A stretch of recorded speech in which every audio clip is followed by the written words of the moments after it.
March 8 அன்னைக்கு தயவு செய்து அழகி போட்டி, கோல போட்டி, டான்ஸ் போட்டி எல்லாம் நடத்தாதீங்க. அதுக்காக இல்ல அந்த நாள்.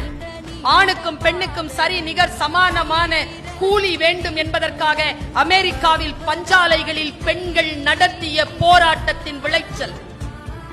75 பெண்களுக்கு மேல் உள்ளிருப்பு போராட்டம் நடத்தி உயிர் துறந்த அந்த நாளை இந்த உலகம் அறிந்து கொள்ள வேண்டும் என்பதற்காக ஆண்களுக்கும் பெண்களுக்கும் நேரமும் சம்பாத்தியமும் ஒன்றாக இருக்க வேண்டும் என்று அவர்கள் எழுப்பிய போர் குரலுக்கு சில அதிகார வர்க்கங்கள் அசைந்து கொடுத்த அந்த வினாடியை இந்த உலகத்தில் பிரகடனப்படுத்துவதற்காக 1910ஆம் ஆண்டு நியூயார்க்கில் நடந்த மாநாட்டில் அளிக்கப்பட்ட தீர்மானம்தான் மார்ச் 8 சர்வதேச மகளிர் தினமாக கொண்டாட வேண்டும்.